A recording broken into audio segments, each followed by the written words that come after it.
It's getting worse out here, this HIV.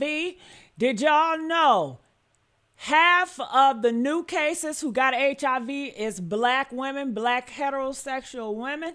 And they said that Diddy have it. I don't know how true it is. He's passing around to a lot of husbands in jail. He's passing around to a lot of baby daddies in jail and boyfriends. And honey, they are getting out and they're giving it to their women. They're giving it to their wives and their girlfriends and all that. So, honey, they are talking about Diddy and possibly HIV and spreading. But, honey, they said half of the new cases are black heterosexual women. They're getting at. Honey, y'all better be obedient to God's word and close your legs. All this stuff is overrated. Close your legs. I see a lot of women out here, they walking half naked. God don't want you to walk around half naked. God wants you to be obedient to his word. Be a nun if you got to. I don't think nuns got HIV. You know what I'm saying? So I came across this video and I want to watch this, and I think you guys should watch it too. And I know if you're a virgin, you ain't going to never catch HIV. So stay a virgin. God say he would rather for you to be single and focus on him than marry and have your attention divided trying to please somebody else. Paul was a virgin. He ain't married either. So, to be obedient, you don't have to be with a man and you don't have to be married, honey. He'd rather for you to focus on him. Be a single and focus on him because you don't have no excuse but to focus on him. But comment, I want to know. This is getting worse because sources say that Diddy's being denied his special HIV medication, man, and he seems to be deteriorating even more, man.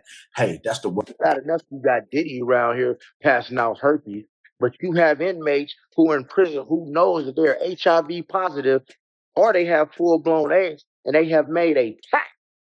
When they get out, they're going to infect as many people as possible. See, this is why a lot of y'all that have been going to them Diddy parties, man, like TD Cakes and all them, man, y'all need to go get yourself checked. Or better yet, I bet y'all using that medication that keeps you undetectable or keeps you from passing. He actually caught HIV, like having like a lot of women.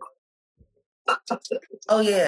We want to thank you. Come here. Don't sit on the bed at night. No homo. No, just don't get close to the bed. Don't get close. But it's just like, yo, we want to thank you for hosting the thing, man. It's been a pleasure. You didn't have to do it, and you did it. No. I definitely didn't have to do it. I definitely didn't have to. First and foremost, I'm not getting in the bed.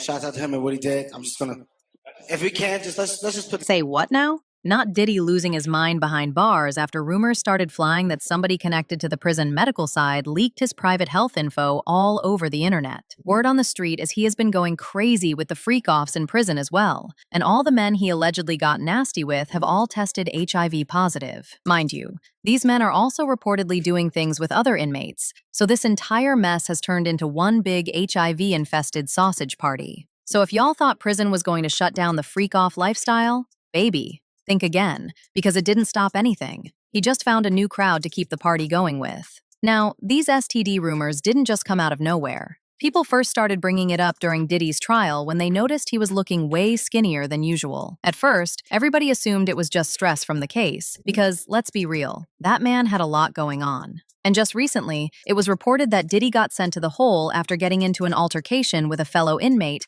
who made comments about sleeping with one of Diddy's side pieces. Well, it's now being alleged that this was actually the cover-up story. Apparently, the real reason Diddy got into that altercation is because the inmate he got into the fight with made some comments about his alleged HIV diagnosis, and Diddy wasn't having it. It's also said that the reason Diddy looks visibly bad since going to prison is because some of the wardens have been denying him access to his HIV medication.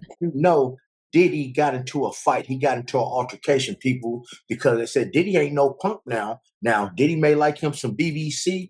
Diddy may like some 1, 2, 3. Diddy might have a jalapeno. Diddy may be, allegedly be a and all that stuff. But one thing, Diddy ain't no punk. And they said that another inmate, said some things to Diddy about his manhood and possibly his alleged STD. And hey, they said Diddy wrapped his hands around the boy's neck and started squeezing and got sent to the hole. But see, here's the thing, man. In a lot of prisons, you might get denied your special medication. And word on the street is, man, that he might be getting denied that special type of medication. That's already hard to get. You understand what I'm saying? Since he's locked up, but he can't, he can't get it. But hey. Anyway, the rumors got even louder when Jaguar Wright jumped into the conversation. Jaguar went off on him, saying Diddy spent years blowing money on freak-off parties, private setups, substances, and all that nasty industry mess, when he could have been using those same resources to actually help the Black community. She basically said while there are real issues affecting Black people, poverty, schools, housing, violence, healthcare, all of it, Diddy was out here funding freak-off marathons instead of putting his money towards something useful. Allegedly. I'm just curious, what he done? Damn. Shout out to Magic Johnson, a real Black billionaire who wasn't all freaked off, who actually made business, bank exchange, created dollars in real Black neighborhoods so real Black families could have that opportunity just like everybody else. Now, while Jaguar was in the middle of dragging Diddy for filth, the interviewer tried to get slick and randomly brought up Magic Johnson's HIV diagnosis like that had anything to do with the conversation, but she clocked it immediately. She straight up made it clear that the comparisons between Magic to Diddy had to stop, because at least Magic came forward, admitted what he was dealing with, and used his situation to educate people about HIV and help remove some of the stigma around it. Diddy, on the other hand, is doing the complete opposite. He actually caught HIV having a lot of women. Oh yeah, let's just go down the rabbit hole of all of his sins. I'm just saying. You want to know what's wild about that though? He faced that head up. He did. He didn't stop. And he didn't stop doing what he's done. He an advocate. Now he did that. And period. Listen to me. He faced that head up. How many dudes is running around undetectable? G. But here's the tea, though. People didn't even need Jaguar to start name dropping, because people already had a few names sitting in the group chat. And the first person folks brought up was Usher. For years, there have been rumors that Usher allegedly caught something, and some people have tried to trace that rumor all the way back to his time around Diddy. Now, let's be clear. We are not confirming anybody's private medical business. But baby, the streets have been taking, and these receipts seem to add up for a lot of people. And if y'all remember, Usher was still very young when he was sent to stay with Diddy. Usher himself has admitted that while he was around Diddy, he saw way too much grown folk stuff that no teenager should have been anywhere near. Curious, I got a chance to see some things. Yeah, but you were 13. What were you seeing? I went there to see the lifestyle. Right. And I saw it. And it was, but I don't know if I could indulge and understand what I was even looking at. 14 years old. You're a dad now. Would you ever send your kid to Puffy camp? Hell no. My brother right here from day one, we used to wake up and, pause, but just out. Back in the days when he was 10 and I was a little bit older, his older brother, we used to fight over the frosted. Now, when it comes to those claims about Diddy allegedly giving Usher an STD, that whole story started picking up steam after an email from someone allegedly involved in publishing Kim Porter's book leaked online. And in that email, the person was supposedly breaking down some of the explosive things Kim talked about in the book. According to the email, Kim claimed Diddy pressured Usher into an intimate situation, and that Usher later ended up catching an STD from him. Some of the things in the book cover Diddy's gay relationships, footage of those encounters, the men he slept with, STDs, Diddy giving Usher an STD, and the explosive encounter between Diddy and Usher's mom. You know, Puff sent this little kid to the hospital. How he sent him to the hospital? Man, Nick was bleeding from the...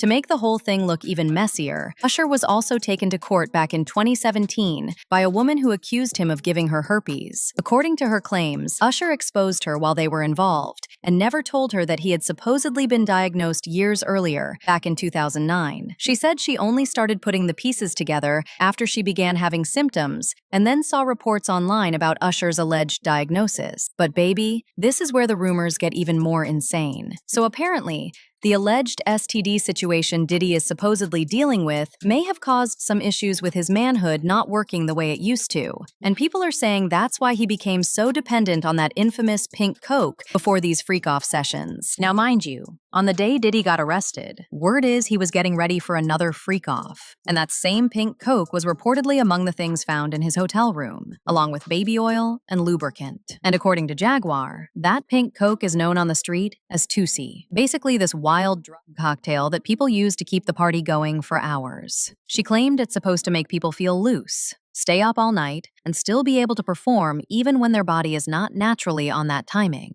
So now people are looking at it like, hold on, was Diddy allegedly using this stuff because he couldn't keep up on his own anymore? Because if people were being pumped full of substances just to keep these sessions going, then the question becomes, how many of them were even fully aware of what they were doing? And how much of this was really consent if everybody was high, out of it, and being pushed past their limits? Tusi is the cocaine, but they take the ketamine and cook it up. See, back in the day, if you went to a gay party or a gay rave, there were certain you will always find on hand. Viagra, ecstasy, Special K, and now see, the keep you up all night, but unfortunately, it gives you limp noodle. So that's why you had the Viagra to make sure that the involuntarily stays hard. Freak off cocktail. Yeah. The Tusi, they done skipped all the steps. They condensed it. But with the Tusi, you got all of that. The gay cocktail, off cocktail, in the one thing. And the reason why it's pink is because they put the food coloring in it. All of this got even messier when Diddy's former top personal assistant, Phil, backed up parts of the pink Coke story. According to Phil, Diddy wanted pink Coke and sedatives available at all times because these freak-offs could happen with little to no warning. Phil claimed he was often the one sent out to get the substances for Diddy. That alone had people side-eyeing how deep his employees were pulled into this lifestyle. Phil said there were times he feared for his own safety because if he couldn't find what Diddy wanted, Diddy would. Had a laundry list of items that needed to be with us at all times. You know, we'd have them on us. We would have the mushrooms on us. We had a kind of a Diddy pack is what they would call it. And we would keep a satchel on us. And that's what we would have in that satchel. Referred to me as Wild King Nights. And what a Wild King Night was when him and a guest would go to a hotel room or be at his home, his bedroom, and they would have intimate gatherings. I would have to go and prep that hotel room, which consisted of baby oil, Astroglide, candles, incense, liquor, lights, tons of toiletries.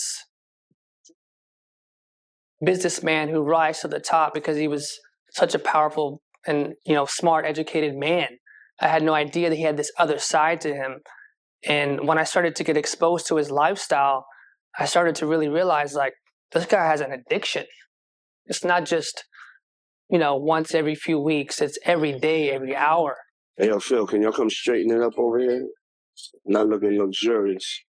Initially, when you walk in, you have to start to clean up the mess and the wreckage that's left from the room. And that's the alcohol that's halfway open. Some bottles are cracked, glasses are cracked. There's baby oil everywhere on the floors in the bathroom. There's lube everywhere, half open, some of it oozing off the sides. And you have to get all that stuff, clean it up. Luckily, I would wear even a mask and I would wear gloves because it was disgusting. And let's not forget, Cassie also shared in court that she developed so many infections from those freak-offs that eventually her medications stopped working the way they used to. And if Cassie was dealing with infections from those situations, then it makes sense why people started wondering about Diddy too. Because if these freak-offs were as reckless and unprotected as she described, then nobody involved was really safe from catching something. And mind you, Diddy allegedly kept having these freak-offs even after Cassie left him. And as if all this wasn't bad enough, there is also that entire situation involving a lawsuit filed against another man, identifying as a John Doe, who accused him of allegedly giving him HIV. The man claimed he was working as a music industry intern back in late 2014, when he ended up at an after-party in Valverde that was hosted by Diddy. According to him, everything seemed normal at first, but after only having 2 or 3 drinks, he said he started feeling strange, like something was off with his body. Then, before he could even process what was happening, He blacked out. He said the next thing he remembered was waking up to someone violating him, someone he believes may have been Diddy. Now, when it comes to who exactly supposedly infected Diddy, there have been some rumors, but the most persistent name that keeps getting brought up is his mentor. Suge Knight actually started this rumor when he made some wild allegations about Diddy getting run through by Clive as a rite of passage. Puffy was taught that. He got Usher, alcohol, substances, and X. Justin Bieber.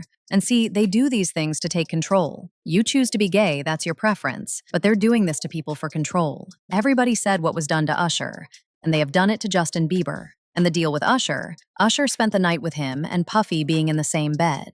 Suge also alleged that when he first met Usher, Diddy's associates warned him to avoid getting too close to Usher, claiming that Diddy allegedly had a thing for Usher. He added, "Those guys pull their pants down and bent over. They stick the egg up their hole. Their eggs break. They say they're not ready yet. They ain't put enough work in. This is Hollywood." Without attending those parties, it's hard to comprehend what happened. You know, hurt people hurt people. Someone was SA'd.